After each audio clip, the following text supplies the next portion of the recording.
Ito nga pala mga master yung binubuo natin para sa NMAX B1. Ayan. Ganito yung forma niyang kanyang pag-wiring. Ayan.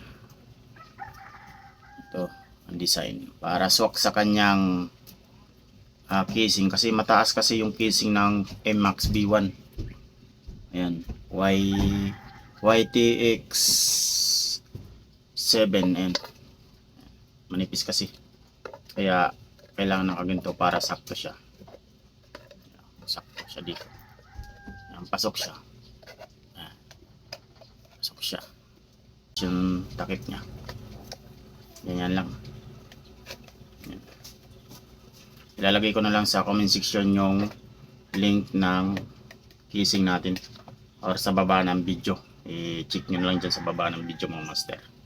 Pag wala dyan, pag hindi dyan nag-pop up doon sa comment section. Ganyan po siya kataas yung sa NMAX B1 na casing. Ito yung sa NMAX B2. Ayan. Mas mababa siya. 5 lang kanyang sukat. So mas mataas ito mga master. Ayan.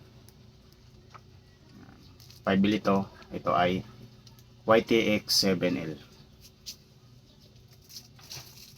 Ito namang master yung ating finished product ng ating motorcycle battery na para sa NMAX B1. NMAX B1 at saka Aerox B1 ay isa lang sila mga master. Parehas to kasya. Ayan. Parehas lang sila ng sukat. Isa lang siya.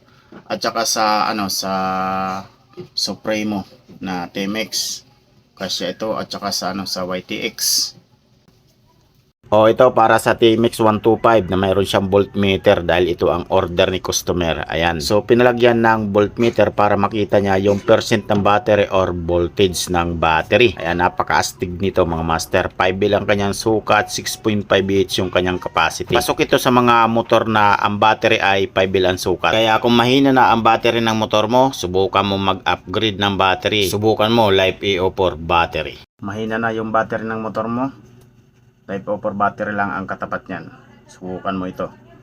Yan, kahit anong motor ay pwede ito basta kasukat lang yung kanyang casing.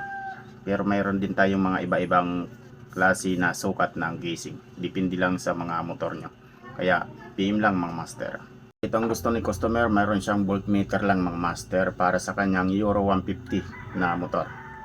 Yan, 5 lang kanyang sukat, 6.5 yung kanyang capacity, 12 volts LiPo4 battery, napakasulit ito. Pang matagalan. Tapos yung pinaka-switch niya mga master, ito na yan, nandito na rin yun.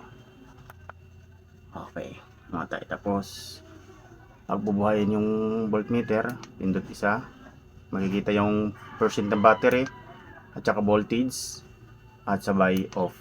Ayan, shoutout sa may-ari nito. Ito na yung para sa Euro 150 mo boss.